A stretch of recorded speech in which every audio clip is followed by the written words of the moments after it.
अब देखिए ये डायग्राम मुझसे रह गया था, पहले इस डायग्राम को डिस्कस करते हैं कि इस डायग्राम का मतलब क्या है। देखिए साइमेट्रिक रिलेशन का क्या मतलब होता है कि अगर आपको एक ए कमा बी रिलेशन में नज़र आ गया तो उस रिलेशन में बी कमा ए भी नज़र आना चाहिए। ठीक हो गया। अब देखते जाइए, मान लो कि मैंने आपको नज़र आ गया ए कमा बी, आपको क्या नज़र आ गया, ए कमा बी नज़र आ गया।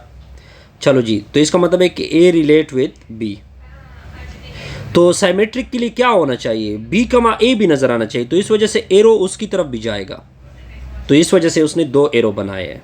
Point clear. मान लो कि आपको बी कमा सी नज़र आ गया, बी कमा सी नज़र आ गया, इसका मतलब है कि बी रिलेट विद सी। तब आपको क्या नज़र आना चाहिए, सी कमा बी भी नज़र आना चाहिए, तो आप दूसरी साइड से भी एरो बनाओगे। ठीक हो गया।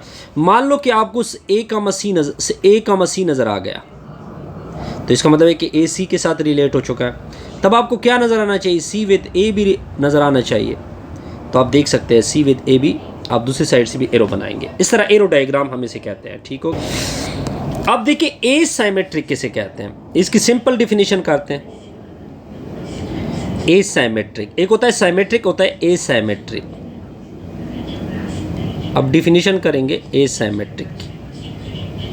अब आपने दोबारा एक सेट लेना है, let we have a set A, हमने एक सेट उठा लिया ए, फिर इस ए का ए क्रॉस बी बनाओगे, then we find A cross B, A cross A, फिर इसका एक रिलेशन उठाओगे, देन वी पिक आर। कहाँ से उठाएंगे, फ्रॉम ए क्रॉस बी से, ए क्रॉस ए से। इस आर को कहोगे, then R is called asymmetric, R को एसाइमेट्रिक कहोगे।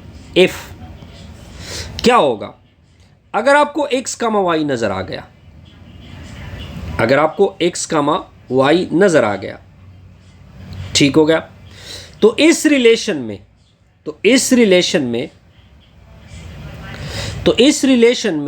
y कामा x नहीं होगा। x कामा वाई तो मौजूद है, लेकिन इसके लिए दूसरी पेयर y कमा x मौजूद नहीं होगी। एग्जाम्पल से इस चीज़ को क्लियर करते हैं। इस एग्जाम्पल को लेते हैं।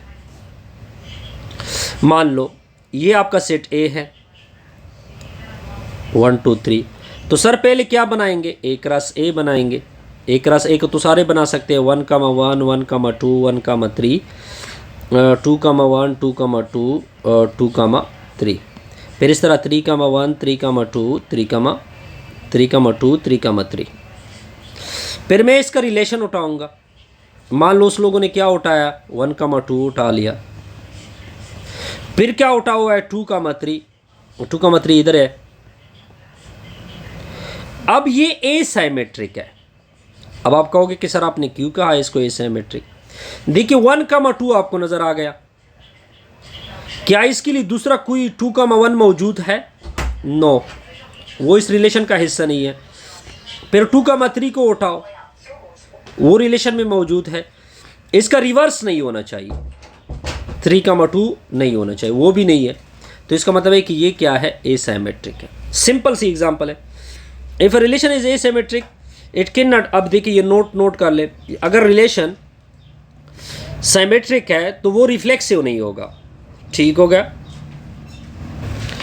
अब कुछ एग्जांपल की तरफ देखते हैं।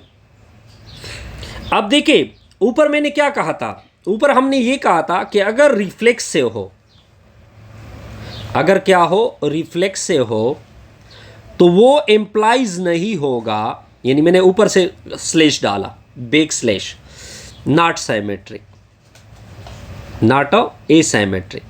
अब देखिए हमें 1 कमा 1 नजर आ गया। 1 कमा 1 किसकी कंडीशन थी, रिफ्लेक्सिव की। और ऊपर मैंने आपको क्या कहा था, इस तरह 2 कमा 2 नजर आ गया, 4 कमा 4 नजर आ गया, ये तो रिफ्लेक्सिव बना। और जब ये रिफ्लेक्सिव बना तो क्या ये एसाइमेट्रिक हो सकता है, नो। तो ये तो एसाइमेट्रिक तो हमने सिंपल से नोट किया कि चूंकि ये रिफ्लेक्सिव है, फुली रिफ्लेक्सिव तो नहीं है, रिफ्लेक्सिव है। और हमने ऊपर यही पढ़ा था कि जब भी क्या होगा, रिफ्लेक्सिव होगा, तो वो एसाइमेट्रिक नहीं हो सकता। ये मैंने सिंपल ये नोट यूज की। If a relation is symmetric it can not be reflexive. ठीक हो गया। अब आगे देखें, अब देखिए R2 को देखें। R2 क्या है? R2 जो है 1 1 मौजूद है, तो ये रिफ्लेक्सिव हो गया, नॉट रिफ्लेक्सिव, सॉरी रिफ्लेक्सिव होगा। और इसकी कंडीशन क्या है? 1, 2 मौजूद है, इसको ना देखें। चलो 1, 2 रिलेशन में मौजूद है, तो एसिमेट्रिक के लिए क्या नहीं होना चाहिए? 2, 1 नहीं होना चाहिए, लेकिन यहाँ पे तो मौजूद है, तो ये नॉट एसिमेट्रिक है। अब देखिए इस R3 को देखें, फिर सारे खुद देख सकते हैं। ठीक हो गया, सारे आप क्या कर सकते हैं? खुद देख सकते हैं। ठीक है, बहरहाल अब मैं इसको ज़्यादा फोकस नहीं करता। अब एक और डिफिनीशन को देखते हैं। ये सिंपल डिफिनीशन होगी एंटीसिमेट्रिक की। किसकी डिफिनीशन होगी? एंटीसिमेट्रिक की। अब आपने दोबारा ए सेट लेना है। Let we have a set A. अगर आपने एक सेट ए लिया, फिर देन फाइंड करोगे A cross B, then we find A cross A. फिर इस ए क्रॉस ए का एक रिलेशन उठाओगे, then we pick a relation R. आपने आर उठा लिया, ठीक हो गया जी। अब क्या होगा? इस आर को, then R is called, R को क्या कहोगे? एंटीसिमेट्रिक। कब कहोगे? अब वो बता रहा हूं। एंटीसिमेट्रिक एफ ए कमा बी मौजूद है रिलेशन में, बी कमा ए भी मौजूद है रिलेशन में, और साथ साथ आप इससे थर्ड कंडीशन, पहले तो ये कंडीशन और ये कंडीशन पूरी होगी, फिर अगर ए और बी भी इसका इक्वल आ जाए, ए और बी भी इसका इक्वल आ जाए, तो फिर यह क्या होगी? एंटीसिमेट्रिक होगी। एग्जाम्पल से काम लेते हैं, एग्जाम्पल से काम लेते हैं। ये आपका सेट ए है, चलो जी ए आपका ये हो गया 1 2 3। इसका आप ए क्रॉस ए फाइंड करोगे। ए क्रॉस ए तो आप फाइंड कर सकते हैं, मैंने ऑलरेडी किया हुआ है। 1, 1 up to 1, 3, 2, 1 up to 2, 3, 3, 1 up to 3, 3। ये आपका ए क्रॉस ए हो गया। फिर हम इससे एक रिलेशन उठाएंगे, यानी इससे एक सबसेट उठाएंगे। 1, 1, 2, 2, 3, 3, 1, 2। ठीक हो गया जी। अब क्या करोगे? अब आपको मिल गया, अब क्या करेंगे सर? इसमें कंफ्यूज नहीं होना, इसमें ये थोड़ी सी डिफिनीशन कंफ्यूजिंग होती है ना। 1, 1 इसको ना देके, 2, 2 इसको ना देके, 3, 3 इसको ना देके, लेकिन हमें क्या नजर आ गया? 1, 2 नजर आ गया। तो इसके लिए क्या होना चाहिए? अगर इसके लिए है, अगर इसके लिए है, अगर मौजूद है तो ठीक है। चलो इसके लिए तो 1, 2, 1 मौजूद ही नहीं है। अब क्या करोगे? अब ये यहां पे इंपॉर्टेंट नोट है, 1, 2 तो मौजूद है, लेकिन 2, 1 मौजूद ही नहीं है। जब 2, 1 मौजूद ही नहीं है, तो आगे आपने देखना ही नहीं है बस।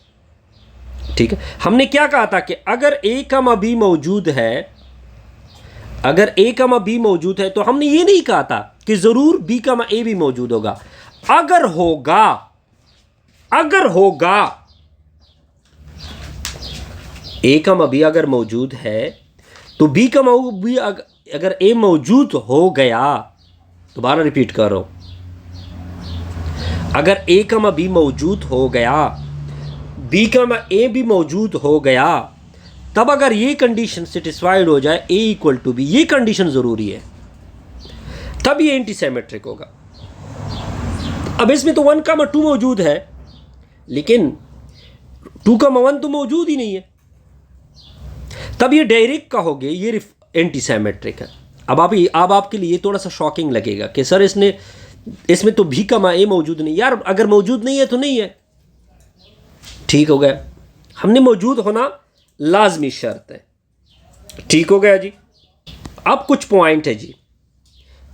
इन antisymmetric relation two element A and B are mutually related, अगर ए और बी रिलेट हो चुके हैं, ठीक हो गया, देन और बी और ए भी रिलेट हो चुके, अगर हो चुके हैं, अगर ए और बी के साथ रिलेट हो चुका है, बी ए के साथ रिलेट हो चुका है, अगर नहीं है तो छोड़ दो, आगे जाओ, तब ये कंडीशन लाजमी होगी, ए इक्वल टू बी लाजमी होगा।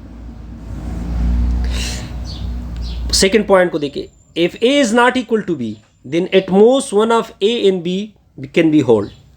ए रिलेट हो चुका है बी के साथ, बी रिलेट हो चुका है ए के साथ, तब या तो ए बी के साथ इक्वल होगा या ए बी के साथ इक्वल नहीं होगा। ये भी पॉसिबल है, ये भी पॉसिबल है।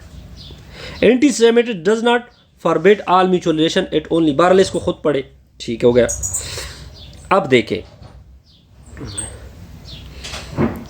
अब देखिए इस रिलेशन को, सेट ए ये गिवन है, ठीक हो गया, और ये आपका सेट बी हो गया, 1,1 2,2 जो इक्वल होते हैं उसको बिल्कुल आपने देखना ही नहीं है, हमारा सारा टारगेट इसके ऊपर है। 1,2 तो मौजूद है, तो हमने क्या कहा था, हमने क्या कहा था कि 2,1 अगर मौजूद है, सपोज कर ले मौजूद है, सपोज कर ले, तो इसका ए और इसका बी आपस में क्या होंगे, इक्वल होने चाहिए। जैसे कि अगर इसमें मैं 2,1 डाल दूँ, अगर मैं इसमें 2,1 डाल दूँ, ये थोड़ी सी कंफ्यूजिंग होती है, लेकिन कंफ्यूज नहीं होना है। अगर मैं रिलेशन इस तरह से बनाऊँ 1,2 2,1, अब देखिए हमें नज़र आ गया 1,2 रिलेशन में, तो मौजूद हो गया, 2,1 भी मौजूद हो गया। अब हम देखेंगे इसका ए और इसका बी, क्योंकि ये इसका ए होता है, इसका बी होता है, तो ये दोनों आपस में इक्वल आ गए। अब ये एंटीसिमेट्रिक बनेगा, ठीक होगा। लेकिन चूंकि 1,2 मौजूद था, ठीक हो गया, 1,2 मौजूद था, ओहो सॉरी, यहाँ पे मैंने गलती की, क्योंकि इसका ए ये हो गया और दूसरा इसका बी होगा, यहाँ पे मैंने गलती की, इसका बी ये हो गया और ए ये हो गया। अब देखिए इधर क्या पड़ा हुआ है 1, इधर क्या पड़ा हुआ है 2, तो 1 2 के साथ इक्वल नहीं है, तो ये सॉरी ये नॉट एंटी सिमेट्रिक है, सॉरी ये मैंने गलती की, ठीक है, नॉट एंटी सिमेट्रिक।